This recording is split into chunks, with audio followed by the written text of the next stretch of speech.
नमस्कार, India voice देख रहे हैं आप। मैं हूं आपके साथ आकांक्षा त्रिपाठी और बुलेटिन की शुरुआत करेंगे। गुजरात विधानसभा चुनाव के रण में उत्तर प्रदेश के मुख्यमंत्री योगी आदित्यनाथ ने आज एंट्री कर ली है और प्रधानमंत्री नरेंद्र मोदी के गृह राज्य गुजरात की 182 विधानसभा सीटों के लिए 2 चरणों में चुनाव होने हैं और पहले दिन का चुनाव, जो पहले चरण का चुनाव है, वो 1 दिसंबर को, जबकि 5 दिसंबर को दूसरे चरण का चुनाव होना है। ऐसे में सीएम योगी आदित्यनाथ ने गुजरात चुनाव को लेकर प्रचार की कमान संभाल ली है। आज सीएम 3 रैलियों को संबोधित करते हुए नजर आएंगे। 2 रैलियां सीएम की आपको हमने दिखाई और अब देखिए नतीजे 8 दिसंबर को हाल ही में संपन्न हुए हिमाचल चुनाव के साथ ही आएंगे और वहीं सीएम योगी आदित्यनाथ पहले दिन चुनाव प्रचार की कमान संभाल चुके हैं और यहां पर सीएम की 3 रैलियां। आपको बता दें कि पिछले चुनाव में सीएम योगी आदित्यनाथ ने 35 विधानसभा सीटों पर जनसभाएं की थी, जिसमें विधानसभा क्षेत्रों में उनकी सभाएं हुई थी। जिन जिन विधानसभा क्षेत्रों में सभाएं हुई थी उनमें से 20 पर बीजेपी को जीत मिली थी। तो ऐसे में ये कहा जा रहा है कि सीएम योगी की जनसभा से लोग बहुत ज्यादा प्रभावित होते हैं। लोगों पर एक बड़ा प्रभाव सीएम योगी आदित्यनाथ की बात का पड़ता है। 182 विधानसभा क्षेत्र वाले गुजरात में पिछले चुनाव में भारतीय जनता पार्टी और कांग्रेस को जिस तरीके से देखा जा रहा था, दोनों के बीच बहुत ही कड़ा मुकाबला देखने को मिल रहा था। और आपको बता दें कि चुनाव में बीजेपी को 99 सीटें जबकि कांग्रेस को 77 सीटें मिली थी। ऐसे में बीजेपी डबल डिजिट के आंकड़े को पार नहीं कर पाई थी, जबकि प्रधानमंत्री नरेंद्र मोदी की लोकप्रियता को हर कोई जानता है और पीएम मोदी का मैजिक जिस तरीके से पूरे देश में चला और सेंट्रल में बीजेपी की सरकार बनी, लेकिन गुजरात की अगर बात करें तो सिर्फ डबल डिजिट की ही सीटें बीजेपी के हिस्से में जा पाई। 99 सीटों पर ही बीजेपी सिमट गई और कांग्रेस को भी अच्छी खासी सीटें मिली। 77 सीटें कांग्रेस को इस दौरान मिली थी। तो ऐसे में बीजेपी इस बार कोई मौका नहीं छोड़ना चाहती है। स्टार प्रचारकों की लिस्ट में सीएम योगी का नाम और सीएम योगी लगातार जनसभाएं करते हुए अब नजर आएंगे।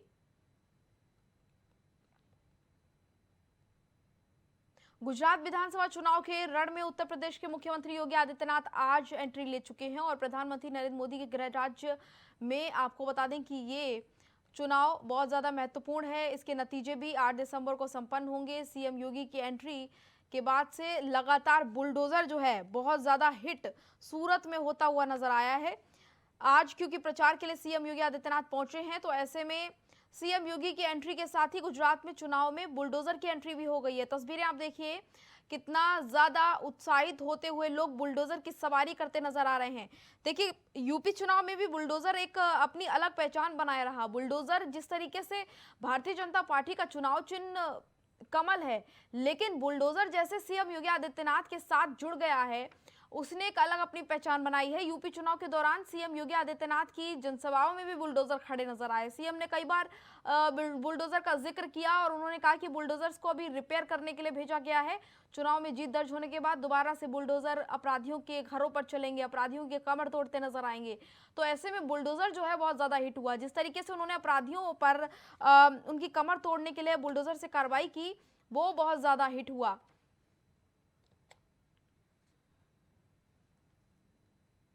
चले आगे बढ़ेंगे। अब बात करेंगे भारत जोड़ो यात्रा की। भारत जोड़ो यात्रा के मध्य प्रदेश आने से पहले राहुल गांधी के नाम से धमकी भरी चिट्ठी मिलने से हड़कंप मच गया है। चिट्ठी में कांग्रेस नेता को बम से उड़ाने की धमकी दी गई है। इंदौर पुलिस अब इस पूरे मामले की जांच पड़ताल कर रही है। इस धमकी भरे पत्र को लेकर पुलिस महकमे में भी हड़कंप मचा हुआ है। बता दें कि बम से उड़ाने की धमकी, एक पत्र इंदौर में इसका मिला है और धमकी भरा पत्र एक मिठाई की दुकान के बाहर एक अज्ञात शख्स छोड़कर गया था। पुलिस आसपास लगे सीसीटीवी कैमरे से पूरे आसपास की जो फुटेज है उनको तलाश रही है। जानने की कोशिश लगातार की जा रही है कि आखिर कौन इस पत्र को छोड़कर गया है। राहुल गांधी को बम से उड़ाने की धमकी मिली है। इंदौर में ये चिट्ठी मिली है जिसमें राहुल गांधी को लेकर धमकी दी गई है। इस पूरे मामले को लेकर पुलिस जांच पड़ताल कर रही है और तलाश की जा रही है उस व्यक्ति की जिसने ये पत्र छोड़ा।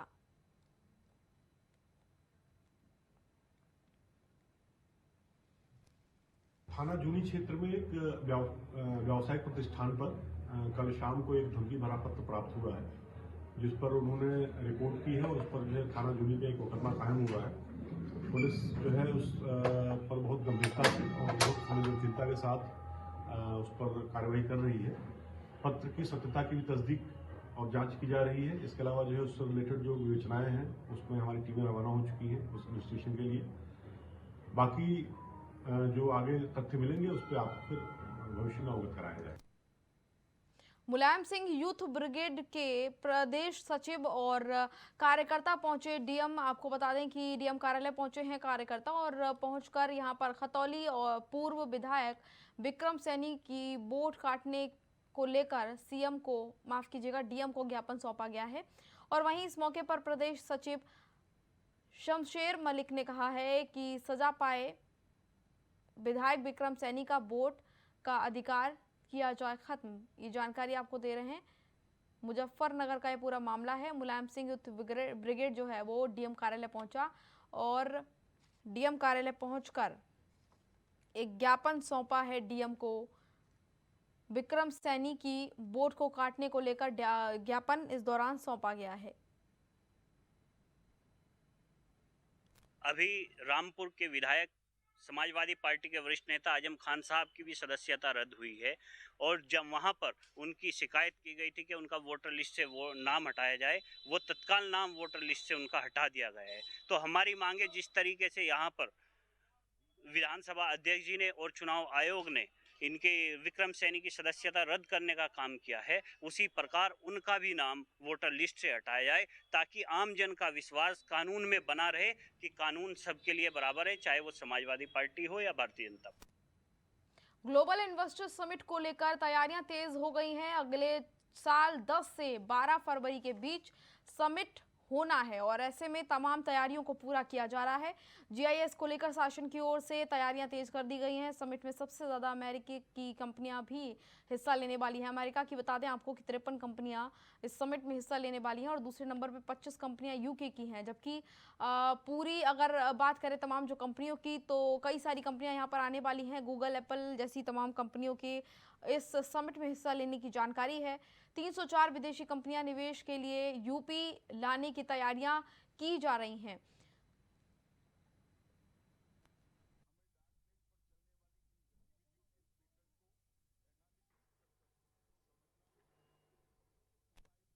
ग्लोबल इन्वेस्टर समिट को लेकर तैयारियां लगभग पूरी हो गई हैं और बड़ी संख्या में बाहर के देशों की कंपनियों को यूपी में लाया जाएगा ताकि यूपी के लोगों को रोजगार मिल सके, ताकि यूपी के लोगों को बेहतर सुविधाएं मिल सके। और इसको लेकर बहुत ही ज़्यादा एक्साइटेड करने वाले ऑफर्स भी लाए जा रहे हैं ताकि कंपनियां यूपी की जो सुविधाएं हैं उसको देखकर यहां पर आएं।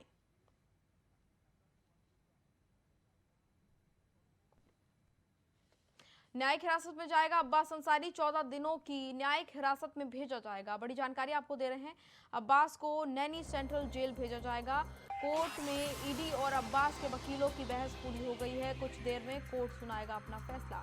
मनी लॉन्ड्रिंग केस में ईडी को मिले हैं सबूत। 4 नवंबर को ईडी की कस्टडी रिमांड पर है अब्बास। आपको बता रहे 4 नवंबर से लगातार अब्बास ईडी की कस्टडी में है। लगातार ईडी पूछताछ कर रही है और अभी बड़ी जानकारी आपको दे रहे हैं। अब्बास को नैनी सेंट्रल जेल भेजा जाएगा। न्यायिक हिरासत में जाएगा अब्बास अंसारी। ये बड़ी जानकारी आपको दे रहे हैं। 14 दिनों की न्यायिक हिरासत में भेजा जाएगा अब्बास को। लगातार ईडी पूछताछ कर रही थी और इसी से जुड़ी अब ये बड़ी जानकारी आपको दे रहे हैं। अब्बास को नैनी सेंट्रल जेल भेजा जाएगा 14 दिनों की न्यायिक हिरासत पर। 4 नवंबर से ईडी की कस्टडी में लगातार अब्बास और अब पूछताछ जो है लगातार की जा रही है। कुछ ही देर में कोर्ट सुनाएगा फैसला। मनी लॉन्ड्रिंग केस में ईडी को सबूत मिले हैं। 4 नवंबर से ईडी की कस्टडी में लगातार अब्बास था और अभी बड़ी जानकारी आपको दे रहे हैं। कोर्ट में ईडी और अब्बास के वकीलों की बहस पूरी हो गई है और अब से कुछ ही देर में इस पूरे मामले को लेकर फैसला भी सुना दिया जाएगा।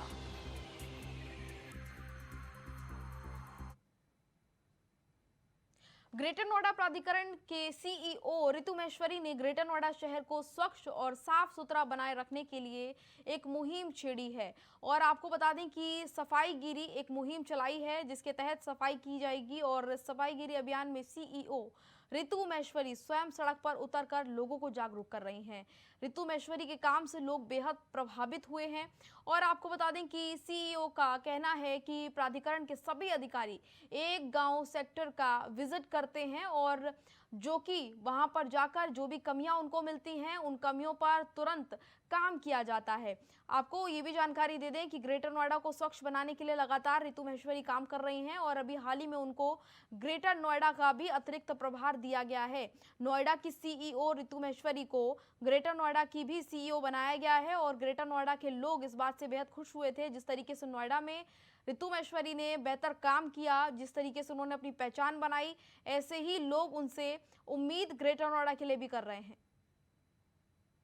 शनिवार को ग्रेटर नोएडा प्राधिकरण में ये एक इनिशिएटिव स्टार्ट किया गया है जिसमें जन स्वास्थ्य विभाग है, सिविल है, उद्यान है, जल है, सभी की टीम्स और सीनियर ऑफिसर्स एक सेक्टर या गांव विजिट करते हैं और एक कन्वर्जेंस मॉडल के अंतर्गत वहाँ पे जो गैप्स हैं उनको पूरा करते हैं। साथ ही जो रेजिडेंट्स हैं उनसे भी ये अपेक्षा रहती है कि वो अपने जो एरिया है उसको साफ रखने में अथॉरिटी का सहयोग दें, क्योंकि बहुत सारे ऐसे इश्यूज हैं जो सहभागिता से दूर किए जा सकते हैं। आगे बढ़ेंगे। राष्ट्रीय स्वयंसेवक संघ प्रमुख मोहन भागवत के छत्तीसगढ़ दौरे पर मुख्यमंत्री भूपेश बघेल ने निशाना साधा है। उन्होंने भागवत के ऊपर तंज कसते हुए कहा है कि 40,000 साल पहले सबका डीएनए एक था, फिर नफरत क्यों।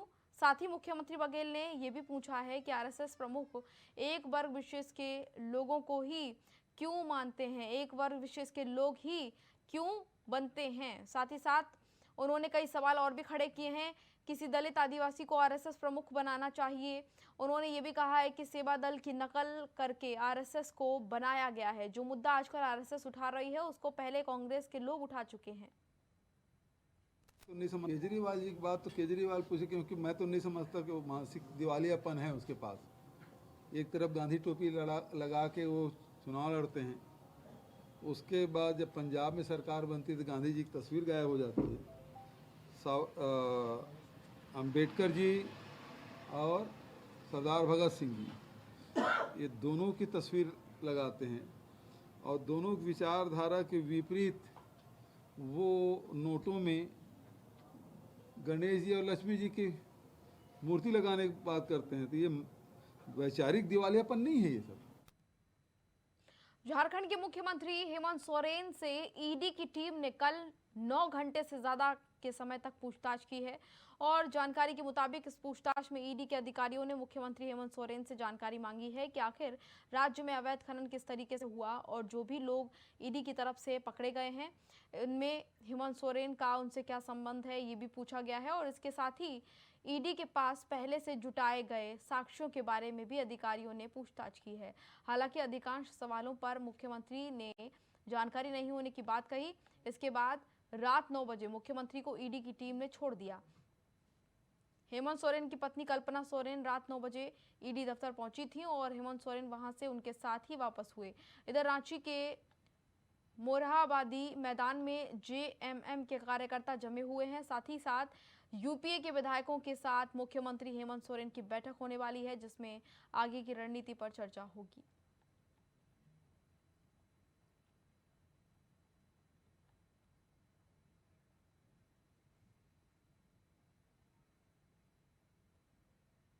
बीजेपी प्रदेश अध्यक्ष भूपेंद्र चौधरी का सुल्तानपुर असरोगा टोल प्लाजा पर कार्यकर्ताओं ने जोरदार स्वागत किया। उसके साथ ही आपको बता दें कि सुल्तानपुर के विभिन्न स्थानों पर स्वागत के बाद भूपेंद्र चौधरी जौनपुर होते हुए वाराणसी के लिए प्रस्थान कर गए।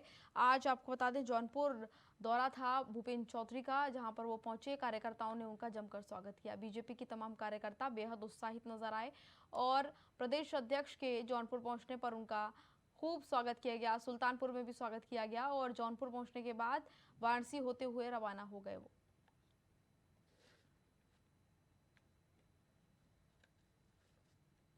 उत्तर प्रदेश के संभल जिले में भ्रष्टाचार के आरोपों से घिरे चंदौसी तहसील के एसडीएम राजपाल ने आपको बता दें कि अपनी हत्या की आशंका जताई है। राजपाल सिंह ने हत्या की आशंका जताते हुए मीडिया से बातचीत की है। इस संबंध में उन्होंने सोशल मीडिया पर एक वीडियो भी शेयर किया है, जिसमें उन्होंने 2 प्रॉपर्टी डीलर्स पर आरोप लगाते हुए जान का खतरा बताया है। फिलहाल एसडीएम ने इस मामले में कोतवाली में तहरीर भी दे दी है और आरोपी प्रॉपर्टी डीलर्स ने मुख्यमंत्री को पत्र भेजकर एसडीएम के खिलाफ भ्रष्टाचार की शिकायत की थी। एसडीएम के आपको बता दें कि डीएम के निर्देश पर एसडीएम के खिलाफ भ्रष्टाचार मामले में जांच चल रही है। पूरा मामला आपको बता रहे संभल का है। एसडीएम ने अपनी हत्या की आशंका जताई है। 2 प्रॉपर्टी डीलर्स को लेकर उन्होंने जानकारी भी सोशल मीडिया के माध्यम से दी है। उत्तर प्रदेश में चुनाव से पूर्व भारतीय जनता पार्टी ने एक नारा दिया था कि भ्रष्टाचार मुक्त शासन और जवाबदेह प्रशासन। इसी नारे से प्रेरित होकर वैश्य और व्यापारी समाज के लोगों ने भारी तादाद में भारतीय जनता पार्टी को मतदान किया और वैश्य समाज के लोगों ने भारतीय जनता पार्टी की सरकार को बनाने में एक बड़ा योगदान दिया है। ये सर्वविदित है। भाजपा के पक्ष में मतदान करने के बाद भी आज व्यापारी समाज शोषित व उपेक्षित है। ये पवन कुमार गुप्ता हैं। इनके द्वारा कभी कर्मचारियों से कभी अधिकारियों को टारगेट करके फर्जी शिकायतें की जा रही हैं। उसमें हमारे दानवीर लेखपाल पर भी आरोप लगाया कि उसके द्वारा पैसे मांगे जा रहे हैं, जबकि कोई ऐसा प्रूफ नहीं है, और उस पर दबाव बनाकर कार्य करवाने के लिए और इस तरह के अनर्गल उन पर भी और हमारे ऊपर भी ये आरोप लगाए गए हैं, जिसमें प्रेस के माध्यम से भी उन्होंने ये मेरे खिलाफ जो भी आरोप लगाए हैं वो गलत हैं। मैंने कोई भी ऐसा काम नहीं करा है, किसी की मैंने शिकायत भी नहीं करी है जो ये कह रहे हैं मैं शिकायत करता हूँ। जो मैं शिकायत करता हूँ, और ना मैं ऐसा आदमी हूँ, ना मैं गुंडा हूँ, ना मैं बदमाश हूँ। मैं इनकम टैक्स पेई हूँ। 1,49 लाख रुपए मेरा परिवार हर साल टैक्स देता है। उनका कहना है कि उनको जान का खतरा है, उनके ऊपर ट्रक चढ़ा दिया जाएगा। ना बच पर ट्रक है। गोरखपुर के सांसद रवि किशन का भोजपुरी रैप सॉन्ग गुजरात मां मोदी छे रिलीज हो गया है। रवि किशन का ये गाना गुजरात चुनाव के दौरान बीजेपी के प्रचार कैंपेन में शामिल होगा। ये भोजपुरी सॉन्ग गुजराती भोजपुरी मिक्स है। इस गाने में मोदी को लेकर जिस तरीके से तमाम उनके प्रधानमंत्री मोदी ने जो तमाम अच्छे काम किए जनता के लिए, उसके बारे में जिक्र है। प्रधानमंत्री मोदी की ईमानदारी और भाई भतीजावाद के साथ भ्रष्टाचार के खिलाफ उनकी नीति को दर्शाता है ये सॉन्ग। और इस गीत में गुजरात के विकास, महात्मा गांधी और सरदार पटेल के गुजरात और सोमनाथ और द्वारिका जैसे धार्मिक स्थल का जिक्र किया गया है। बता दें कि इससे पहले यूपी चुनाव के दौरान भी रवि किशन ने भोजपुरी गीत यूपी में सब्बा गाया था, जिसको लोगों ने बहुत पसंद किया था।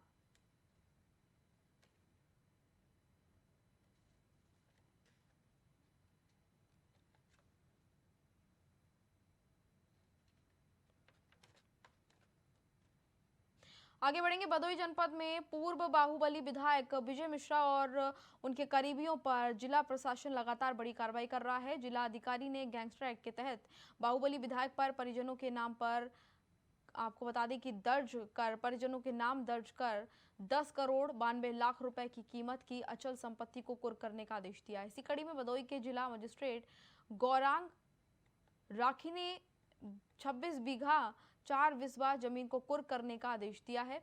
यह जमीन मिर्जापुर के लालगंज तहसील क्षेत्र के मौजा भूसी पथरहा में है और बता दें कि उन्होंने अवैध रूप से संपत्ति अर्जित की है। बता दें कि पूर्व विधायक पर अवैध रूप से संपत्ति अर्जित करने का आरोप भी लगा है।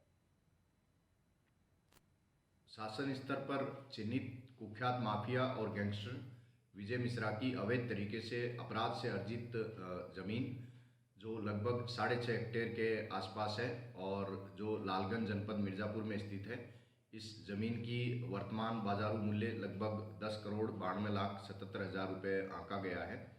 इस संपत्ति को डीएम भदोही के आदेश पर जब्तीकरण का आदेश हुआ है। शीघ्र ही इस आदेश को अमल में लाते हुए इस संपत्ति को जब्त किया जाएगा। शासन स्तर पर चिन्हित कुख्यात।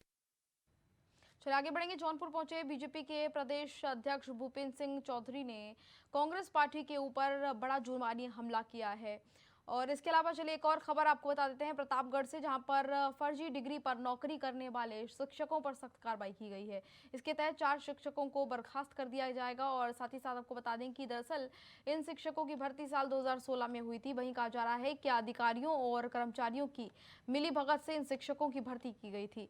इस पर कई बार शिकायतें भी की गई हैं, लेकिन किसी ने कोई कार्रवाई नहीं की। लेकिन मामले ने जब तूल पकड़ा तो अब अफसरों की नींदें टूटी हैं और अब सभी शिक्षकों का सत्यापन कराकर सेवा समाप्त कर दी गई है। प्रतापगढ़ का ये पूरा मामला आपको बता रहे हैं, 2016 में भर्ती हुई थी, अब सेवा समाप्त की गई है। चलिए अब आगे बढ़ेंगे। जौनपुर पहुंचे बीजेपी के प्रदेश अध्यक्ष भूपेंद्र सिंह चौधरी ने कांग्रेस के ऊपर जमकर जुबानी हमला किया है। पहली बार जौनपुर पहुंचे भूपेंद्र सिंह ने मीडिया से बातचीत की और बातचीत के दौरान उन्होंने कहा कि कांग्रेस पार्टी को भारत जोड़ो यात्रा पाकिस्तान में शुरू करनी चाहिए। यही नहीं, कांग्रेस के राहुल गांधी और सोनिया गांधी पर निशाना साधते हुए कहा कि राहुल गांधी और सोनिया गांधी का राजनीतिक जीवन देश और प्रदेश स्तर से लगभग समाप्त हो चुका है, समाप्ति की कगार पर है।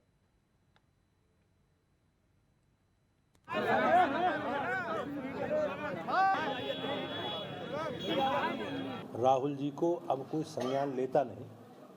राहुल जी की और कांग्रेस की भूमिका देश से प्रदेश से लगभग समाप्ति की ओर अग्रसर है वो, और इस तरह के बयान देकर और देशभक्त लोगों के लिए जिन्होंने देश के लिए सर्वोच्च बलिदान किया, लंबे समय तक वो लोग उन्होंने काल कोठरी में रहकर देश की आज़ादी के लिए संघर्ष किया, इस तरह के स्वतंत्रता संग्राम सेनानियों के इतिहास को भूलने के लिए कांग्रेस के नेता इस तरह का प्रपंच करते हैं। अब जनता समझ चुकी है। यूपी के कौशाम्बी में 2 पिकअप की आमने सामने से भिड़ंत हो गई और इसी दौरान एक चालक की मौत हो गई। वहीं हादसे में 5 लोग घायल हो गए। चीख पुकार सुनकर मौके पर पहुंचे ग्रामीणों ने इलाकाई पुलिस को सूचना दी है और सूचना मिलते ही पुलिस ने ग्रामीणों की मदद से घायलों को जिला अस्पताल में इलाज के लिए भर्ती करा दिया है। हादसे में घायल व्यक्ति के गंभीर होने की जानकारी मिल रही है। आपको बता दें कि हादसे में घायल एक व्यक्ति की हालत गंभीर होने पर चिकित्सकों ने उसे प्राथमिक उपचार के बाद प्रयागराज के SRN अस्पताल रेफर कर दिया, जहां उसकी हालत गंभीर बताई जा रही है। एक्सीडेंट हुआ है जिसमें 2 पिकअप गाड़ियां आपस में लड़ी हैं। उसमें एक के चालक की डेथ हो गई थी और 4 लोग घायल थे। घायलों को रात में हॉस्पिटल भेजा गया था और जो मृतक चालक है उसे भी मॉर्चरी भेज दिया गया है। इसमें अभियोग पंजीकृत किया गया है और इसमें दुर्घटना के कारणों का पता करके जो भी जिम्मेदार होगा उसके खिलाफ कार्रवाई करेंगे। एक्सीडेंट हुआ है जिसमें उत्तर प्रदेश पुलिस का डंका वैसे तो पूरे देश में अपराधियों के ऊपर बजता ही रहता है और लगातार गूंज मची रहती है, लेकिन कानपुर पुलिस कमिश्नर ऑफिस का आलम यह है कि यहाँ खुद पुलिसकर्मी इन बंदरों से इतना परेशान हो गए हैं कि अब लंगूर का सहारा लेना पड़ रहा है। कानपुर पुलिस कमिश्नर ऑफिस में बंदरों ने सालों से आतंक फैलाया हुआ है। पुलिस की ऑफिसों में फाइलें भी ये बंदर उड़ा के लेके भाग जाते हैं और फाइलों की कवर फाड़ देते हैं, तो कभी अन्य तरह की परेशानियों का सामना यहाँ पर पुलिसकर्मियों को करना पड़ता है। यहाँ तक कि आने वाले जो लोग हैं यहाँ पर उनके झोले भी छीन लेते हैं ये बंदर। तो इस तरीके से आतंक लगातार बंदरों ने मचा रखा है। पुलिसकर्मियों ने इन बंदरों को भगाने के लिए बहुत जतन किए, लेकिन ये नहीं माने और आखिर में पुलिस ने कांटे भी लगवाए। हर जतन फेल हो गया और अब लंगूर बंदरों को यहाँ पर बुलाया गया है।